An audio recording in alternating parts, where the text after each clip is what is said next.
week it was a bye week for our varsity players, but we had some makeup games on the freshman level. The freshman black team won 28-6 versus Rouse. It was a good game.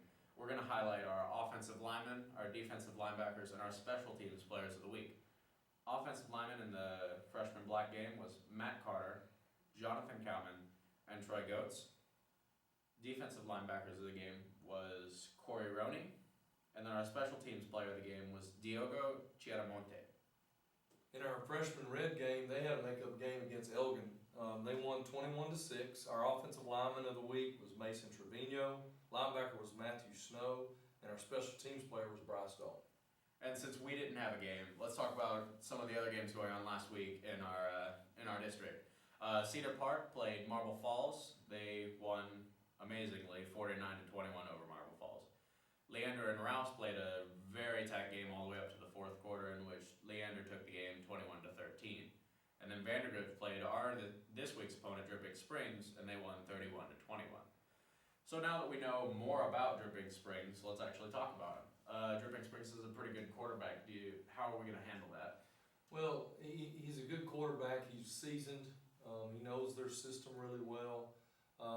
The problems he presents is on the quick game, he gets the ball out of his hands really good, and then he's got the ability to throw the deep ball. So they have the ability to stretch you vertically, and they've got the ability to stretch the field horizontally with their throwing game, and he's good at both of those. And one of the biggest things with a guy like him is you got to try to get pressure on him. You got to mix pressure with coverage. Sometimes it's time to cover them up and only rush 3 or 4, and then sometimes we got to bring more than that. And like we've talked about for several weeks, when we face someone like him, we've got to make sure we're in the right locations coverage-wise. We got to make sure that we've got guys on top of their deep receivers, and then we've got to be in position to handle the short game also. And talking about their deep receivers, they've got some guys who are 6'4", 6'5" out there, and they've got some hands on them. Just like last week, how we're worrying about making sure that our guys are staying covered. Is that a coaching point this week as well? Yeah, it's real similar. I mean, I felt like Vandergrift had a really good receiving core, and so does Drip. And Dripping Springs, they've got the big, tall receiver. They've got a couple really fast guys too. They've got 3 receivers that are really fast, and so as I said before, just great coverage over the top. And then also when the ball is thrown, making sure we compete for the ball, because they're big, tall receivers. They do a really good job of fighting for the ball, and they got good hands. But if we're in great coverage and we're over the top and we're underneath and we're bracketing and we're doing what we need to do, understanding the route schemes and that type of deal, we should be in really good shape on those things. But it really comes down to how disciplined are we going to be on our assignments in those areas. And not only is their offense pretty good, their defense, they run a 3-3 stack, and that's not always the easiest defense to run through. How do you coach your players through that? Because it's not easy. Well, we started last week, working on the fundamentals and the basics of it, and now we're getting down to real specific. What do we want to do against that defense?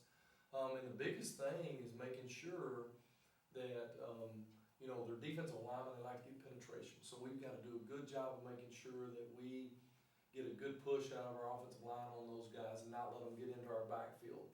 The biggest thing, we talk about a lot against the 3-3 stack is just the combos, making sure when we combo up to linebackers that we're seeing where those guys are.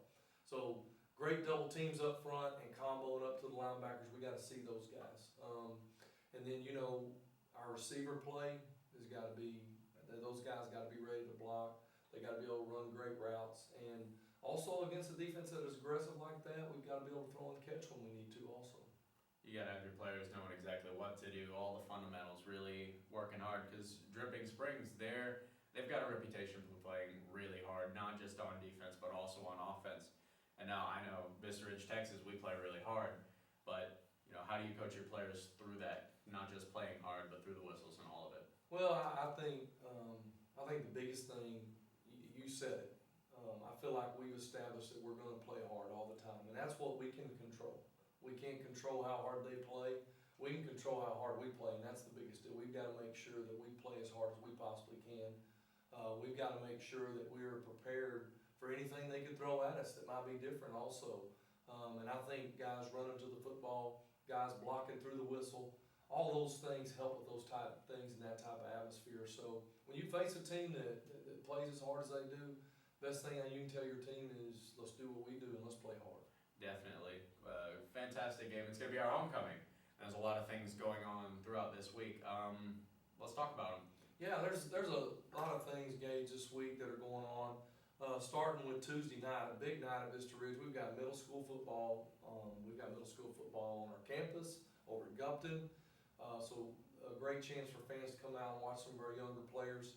Our volleyball team, they've got a big game on campus, and they're trying to raise some money for leukemia and some stuff. So it'll be a big night for our volleyball team. Also Tuesday night, Cox Elementary is doing a deal for their community. They're having like a little homecoming pep rally for their community, and our players will make an appearance over there at that deal. So I encourage people, if they want to, all of our booster club and all of our parents, if they want to go over there at 5:30 after we get done with practice, some of our players will come over for that. So that's a neat deal that Miss Hawthorne is putting on. So that's some exciting stuff. And then obviously we've got the big Thursday night games. We've got 2 freshman games right out here on campus like normal. We actually have our JV traveling to Dripping Springs, or JV Red, and then our JV Black plays at Gupton against Rouse. So we've got a lot of games going on here and at Gupton on Thursday night, and then Friday night the ball game against Dripping Springs, homecoming, be a big night for everybody. Sunday we've got something that our players we believe in doing a lot of community service stuff, and Ms. Gilliland, who's a teacher on our campus, her husband got diagnosed with leukemia, and he's got his 1-year anniversary coming up, and they're doing a 5K race over at the ranch at Brushy Creek, and we're gonna all be working that Sunday morning. Players will be there at 7, the race starts at 8. I'd encourage people to sign up to run in that race. Get out and have a Sunday morning jog before you go to church or whatever you're doing that morning, and it helps benefit them, and they're a family that's close to our program and our school, so looking forward to that on Sunday morning this week. Yeah, that's a really good cause, guys. Please help out with that. So, we still have our breast cancer shirts on the VistaRidgeFootball.mobi. Do not forget to order those. They are going to come off at some point during this week within the near future. So please, please, please order those shirts. And that'll wrap us up for this week's Coach Vincent Show. I'd like to thank Bellini's Texas Grill for sponsoring us. Great restaurant, guys. Check it out.